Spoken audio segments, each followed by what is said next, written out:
Kayo'y nakikinig sa Patok dito sa DZAR 1026 Sunshine Radio. Patok sa DZAR 1026 Sunshine Radio. Alright, para ho dun sa ating mga late na nabuksan, baka ho sila'y kauuwi lang.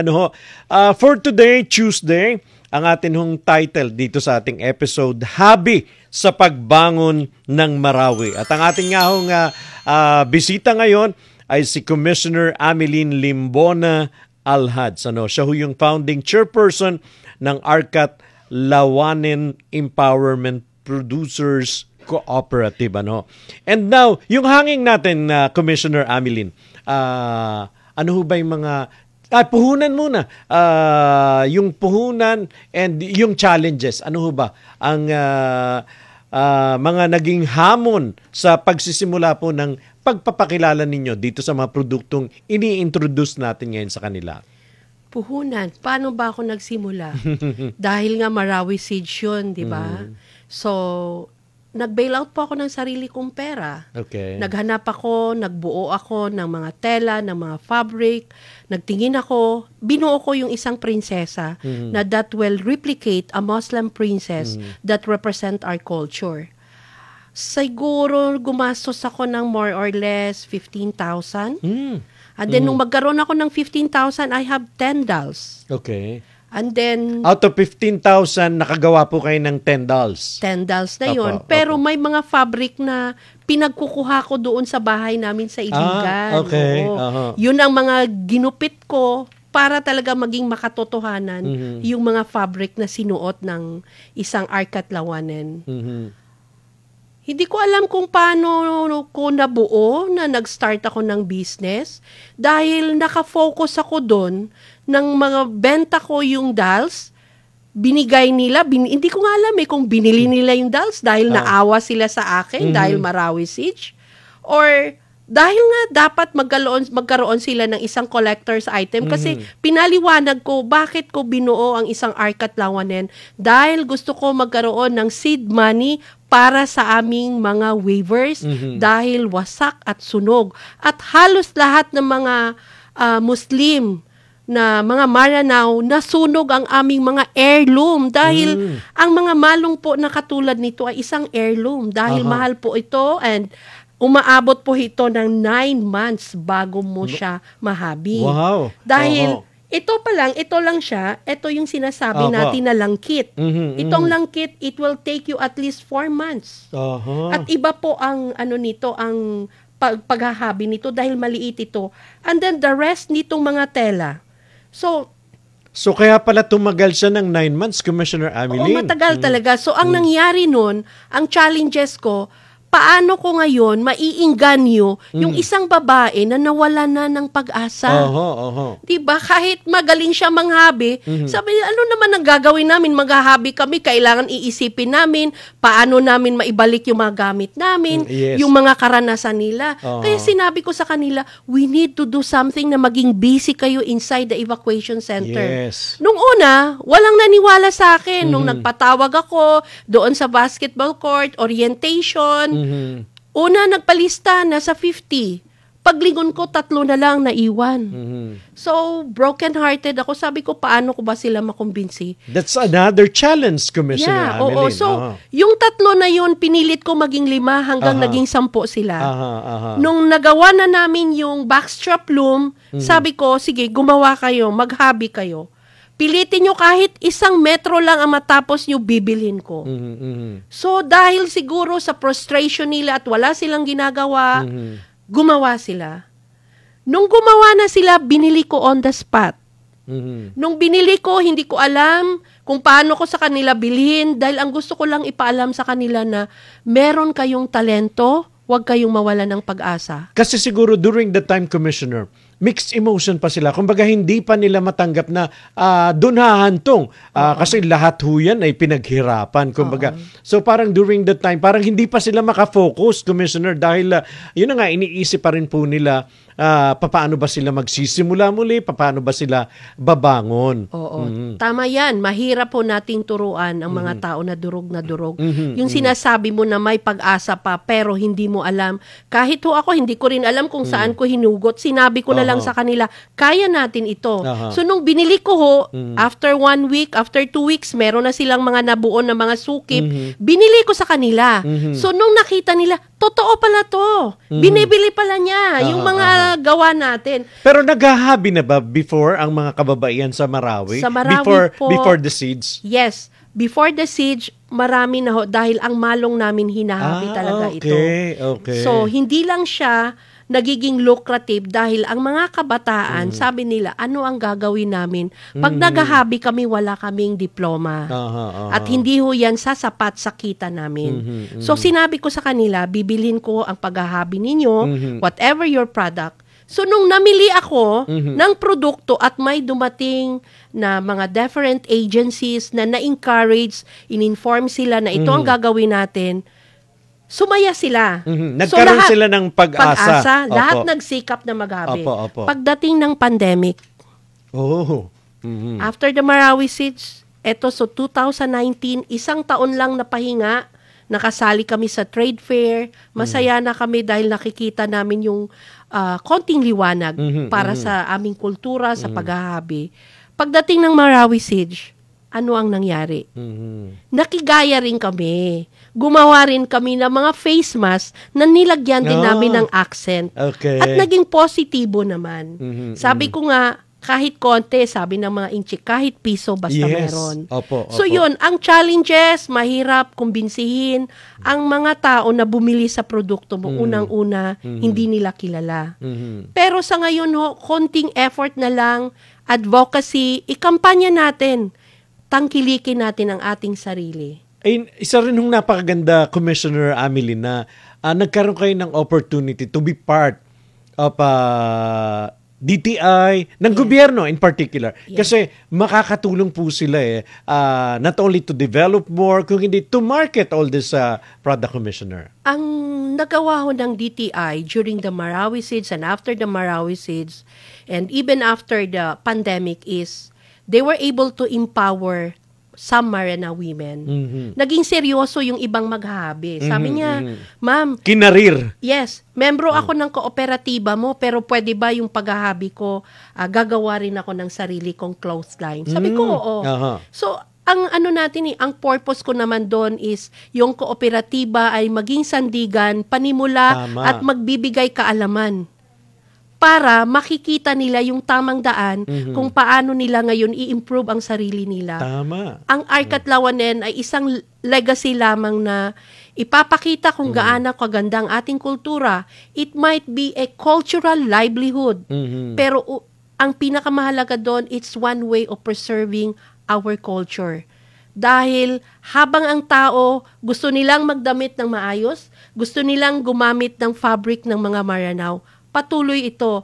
Kaya nung nagkaroon ako ng pagkakataon sa Philippine Commission on Women, bilang Commissioner on Culture, yung isa ho namin na commissioner, si Commissioner Tess Gonzales, sabi niya, ako ang mag-sponsor para magkaroon ng Financial Literacy and Development Program ang Arcatlawanen. Kaya nagkaroon ho kami ng graduates, more or less 25.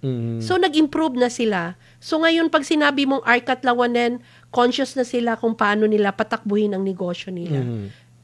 At ang isang maganda doon, Commissioner Amelie, is, di ba, parang naging instrumento yung kooperatiba na sumigla ulit yung paghahabi. Kasi for a while ho talaga, bagamat yun na nga, ginagawa na before, pero dahil nga ho doon sa hindi rin talaga matatawarang nangyari nga po sa lungsod, syempre, maraming kumbaga nawala sa focus. So at least nandyan po kayo, pinangunahan po ninyo, at ngayon slowly but surely, meron mayroon ng market, mayroon na po kayong mga natutulungan. And 5 to 10 years from now, ano pa ho ba ang inyong nakikita dito sa inyong sinimulang ito na business, Commissioner? 5 to 10 years from now or even 20 years or more, si Arcat Lawanen ay maging inspirasyon sa mga merenaw na henerasyon na mahalin ang ating sariling kultura, i-preserve natin at huwag nating hayaan na gamitin ang ating mga fabric doon sa mga hindi tama na pananamit. We are who we are because of our culture. And siguro, Commissioner, hindi lang siguro yung mga Maranao, lahat ng mga tribo, matuto tayo na pahalagahan natin yung atin hong pinagmulan. Tama yan. Kasi katulad ng sinasabi ko, we are nobody without our culture. Yes. Mahalin natin kung sino tayo, kung ano tayo. Noon, kapag nakikita mo yung isang katutubo, parang takot na takot ka.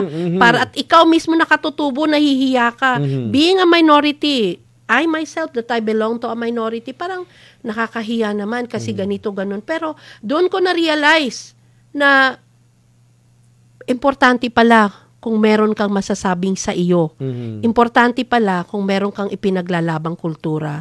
So, ang gusto ko lamang is, Arcat Lawanen will be an inspiration na hindi lamang dahil naghahabi ka, Arcat Lawanen ka, kahit anong kakayahan ng isang Maranao na kababaihan, siya po ay isang Arcat Lawanen. Dahil dito sa puso niya at sa isipan niya, she is very resilient. Ang hamon sa buhay ng mga kababaihan, hindi lamang sa paghahanap buhay. Ito ay sa mga responsibilidad na nakaakibat sa atin, sa ating komunidad, at sa ating sariling pamamahay, sa ating sarili.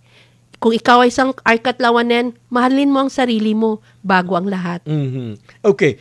Itong mga pinakikita natin, itong mga ini-introduce natin na ito, Commissioner Amelie, saan ba ito mabibili? Just in case, right this very minute, may mga viewers tayo na interesado. Gusto ko yung suot ni Tony. Gusto ko yung suot ni Commissioner Amelie.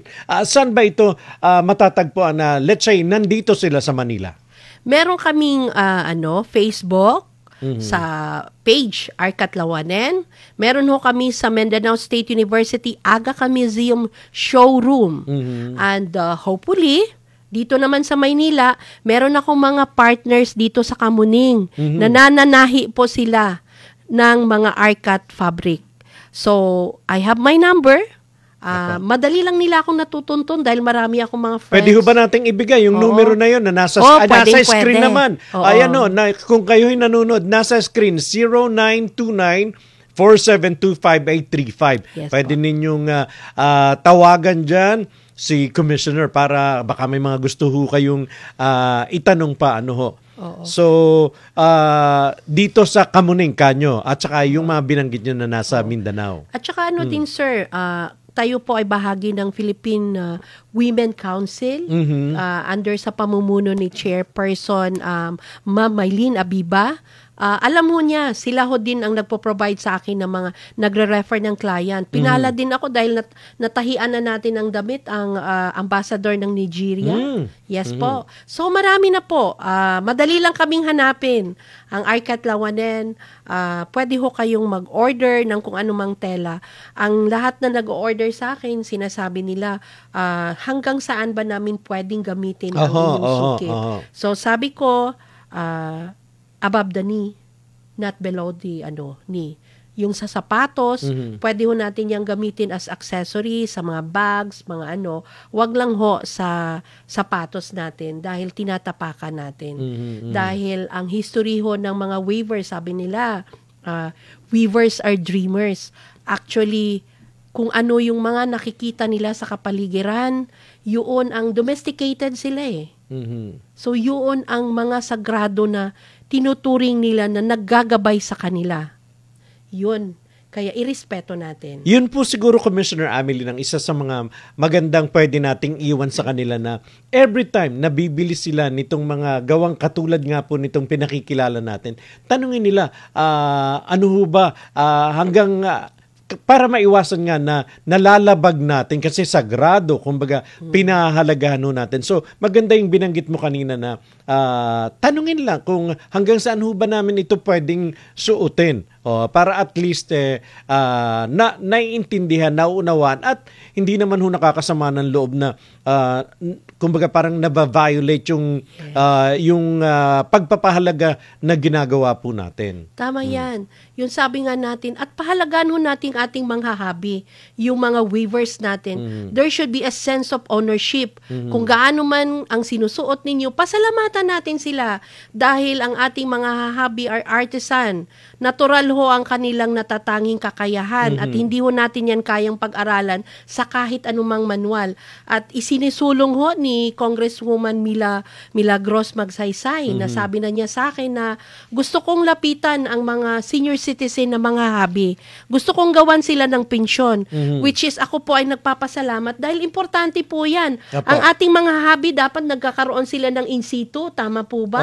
Kung yung mga bartender natin, mga housekeeping natin, meron silang NC2, dapat sila din. Oo, para yung mga kabataan, they will be encouraged. Pwede pala kaming maghabi.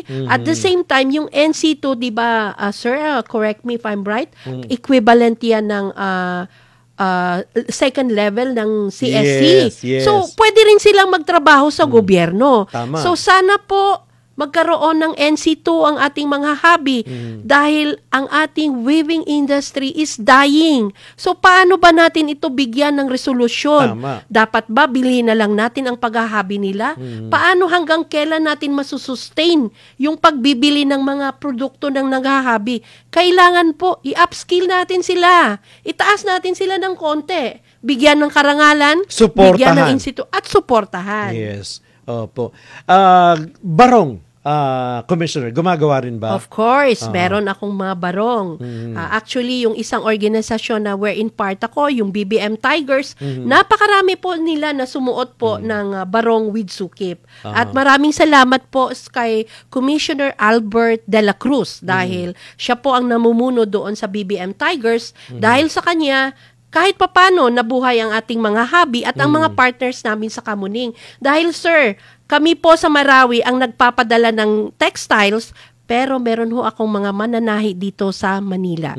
Kaya wag ho kayong mag-alala. Yung raw mats galing ng Marawi. Sila Marawi, lang, oo. Dapat ho kasi meron tayong collaboration. Yung mga magagaling na mananahi, ibigay natin yung textile natin, hayaan natin silang gawin, Opo. pagandahin ang ating tela. Ang dami natin. Tayo ay, ang mga Pilipino kasi, di ba, sa Miss Universe, talagang sinusundan nila. Yung mga creation ay mula, di ba, may mga designer na talagang itong mga ganitong hobby ang kanilang ginagamit. Not only to promote yung ating kultura, kung hindi, nakita rin nila yung kalidad, Commissioner Ameline. Tama yan, tama yan. So, mahalin natin ang ating mga hobby. In a way, we will patronize them. And at the same time, irespeto natin dahil ito ay sagrado. Yung hinahabi nila is part of their culture. Tama. Parte ho yun ng buhay nila, ng mga ninuno nila na bigyan natin ng respeto at pagpapahalaga para ang mga Pilipino ay hitik na hitik sa iba't ibang kultura. Kaya tuloy lamang ang ating panghahabi. Totoo ho yan. Alright, sa atin hong gabay sa tagumpay, hindi ho tayo pwedeng magtapos kung wala ang ating gabay sa tagumpay. And for today, ito ho ang ating gabay sa tagumpay. Creating opportunities from adversities are challenges for peace to win.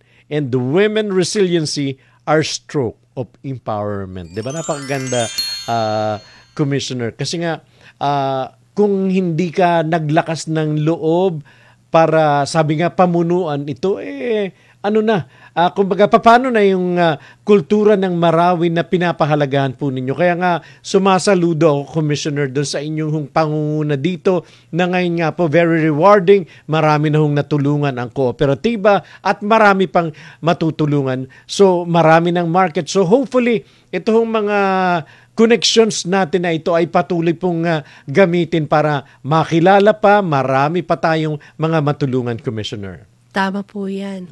Ang isang babae dapat hindi mawalan ng pag-asa. Be resilient. Sabi nga nila, yung hamon natin sa buhay, araw-araw yan, nangyayari Opo. yan. Hindi dahil lamang sa sakuna, babagsak ka. Hindi dahil lamang sa problema babagsak ka. Mawawala yung kapangyarihan mong manghabi, mawawala yung pagiging artisan mo. Ituloy lamang ang buhay. Kung ano ang talentong meron ka, pahalagan mo. Gamitin mo at maniwala ka. Pagdating ng panahon, mahirap talaga mag-umpisa.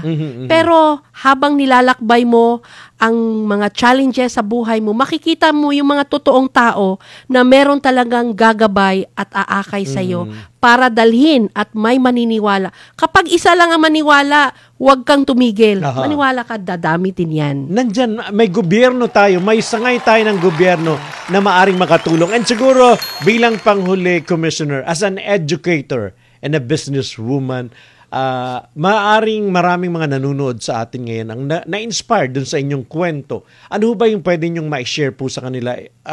Maaring sila nagpaplano rin na mag-put up ng kanilang business, maaring hindi weaving, pero ano ba yung po pwede nyong, maliban dun sa lakas ng loob at dun sa love na gagawin nila, ano ba yung pwede pa nyong maiwan sa ating mga viewers ngayong hapon?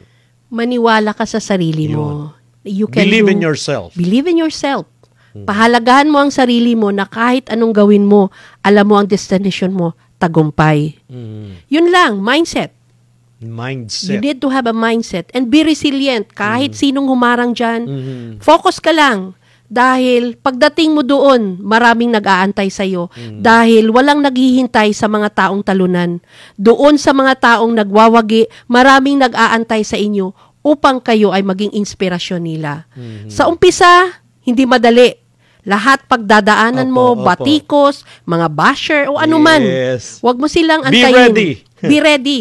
Dapat, harapin mo ang katotohanan, maniwala ka, have the mindset, andun sa unahan ang iyong panalo. At the end of the rainbow, there's a pot of gold. Sabi nga. At naniniwala ako dyan. Huwag kang sumuko dahil when you speak for yourself, you start speaking for them. Pag tumayo ka para sa sarili mo, sasabihin mo ang boses mo, magsasalita ka para sa sarili mo, hindi mo lang alam, ang dinala mo na ay ang buong baryo mo, buong komunidad mo, na unti-unting darating din para mas marami pang makakaalam sa gusto mong iparating sa kanila. Women Resiliency is a stroke of empowerment. Yun. Yan yung ating gabay mula po kay Commissioner Ameline. And alam nyo, na-inspire po ako, Commissioner. Thank you very much. At siguro yung isa sa mga iiwan natin sa kanila is yung pagpapahalaga. Ano man yung kultura na meron tayo, pahalagaan ho natin. Sino pa ba? Pahalagaan ba ng mga Hapon, ng mga Amerikano? Hindi ho. Tayo ho ang magmamahal sa ating bansa, tayo ang magmamahal sa ating kultura, at sana yan ang isa sa sanay natutunan nyo sa inyong pakikinig ngayong hapon, sa inyong panunod sa amin. Commissioner Ameline, thank you very much. More power. Alam ko na 1 hour's not enough para sabi nga ikuwento ninyo yung inyong mga pinagdaanan na makaka-inspire. Pero sabi nga at least nabuksan natin ang kanilang kaisipan na talagang kailangan nating lumaban. Kailangan nating magsikap, kailangan nating mahalin ang ating mga kultura na ating pinagmulan. So muli po, isa na naman hong kwento na punong-puno po ng inspirasyon at pagpupursige ang atin hong inihatid po sa inyo. Sana ho'y na-inspire kayo sa kwento ni Commissioner Ameline Limbona Alhadj. At syempre, sa ngalan po ng ating kapartner na si Eileen Navarro, ang iba't ibang kwento ho na alam nyong papatok at magiging makakatulong sa atin hong mga nakikinig, sa ating mga sumusubaybay, inyo hong i-share yan sa amin. Ipatok ho natin yan. Sa ngalan din po ni Pastor Apollo na isa nga po sa mga inspirasyon namin na nagbibigay din po sa amin ng pagkakataon para sabi nga ma-inspire yung aming mga nakikinig, nanonood. Maraming salamat po. Bukas ho, magkasama-sama ulit tayo sa isa na namang edisyon po ng ating Patok. Sa ngalan po ni Kapartner Eileen, ako po si Tony Cuevas. Magandang hapon.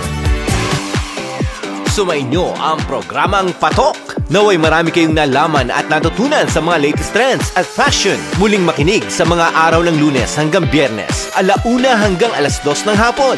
Dito lamang sa DZAR 1026 Sunshine Radio.